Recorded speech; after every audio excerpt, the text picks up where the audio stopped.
This is the Ghost of Nhenga. At the edge of Makan town, beyond the rustling maize fields and winding dirt roads, stood a crumbling compound that everyone called Nhenga's house. Its roof sagged like a weary traveler's back, and vines strangled the cracked walls. Once painted a cheerful yellow, the house now wore streaks of black mildew like mourning clothes. No one had lived there in decades, not since Old Mother Nhenga died during a thunderstorm that knocked out power across the valley. The wind howled her name that night, they said, and ever since, her spirit had not rested. Children dared each other to toss stones at her gate. Even the bravest men gave it a wide berth after dark. Everyone knew the tailies. Rocking chairs that moved on their own, beds that trembled, soft crying at midnight. But nobody really knew who Nhenga had been, only that she was a healer once, a keeper of herbs and secrets. Some said she was a witch. Others whispered that she had lost her child in that house, and her soul couldn't leave. One Friday night, 4 teenagers, Tino, Kudzi, Rudo, and Tari, decided to test their courage. Armed with torches, a camcorder, and bravado louder than their sense, they slipped away from home and broke into Nhenga's house through a broken back window. The air inside was stale, thick like old breath. Spiderwebs clung to their faces, and dust rose in clouds with every step. They laughed nervously, trying to ignore the creaking floors and the cold that seeped through their clothes.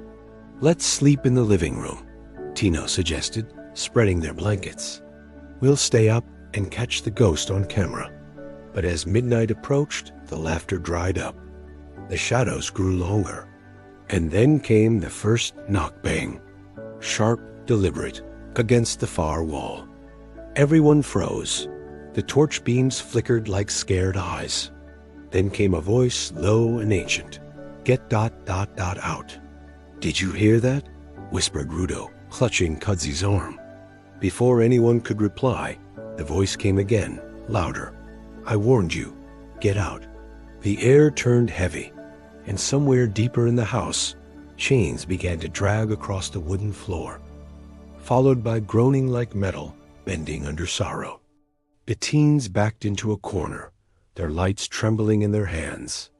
Then came the footsteps, slow, measured, coming closer with each second. Kudzi, trembling, noticed a loose floorboard near the fireplace. "Something's under there," he hissed. Before anyone could stop him, he pried it open and out came a hand. Skeletal, with rotted skin and fingernails like thorns. A gaunt face followed, its eyes glowing a furious red, its mouth opening in a silent scream. The teens didn't wait. They bolted.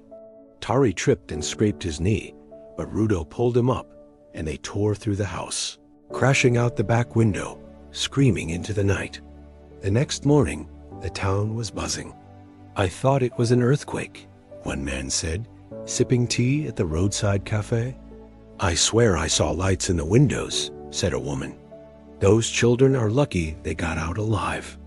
No one noticed the single white rose lying on the dusty path near Nhenga's gate. Not blooming, just ... there. A perfect rose with petals still dewy, untouched by time. It was her message. A sign, but no one knew how to read it. And as the townspeople gossiped and speculated, the ghost of Nhenga watched from the shadows. Her glowing red eyes weren't angry anymore, just ... weary. She wasn't trying to scare them. She was trying to speak, to be heard. She had a story, a truth buried beneath whispers and fear.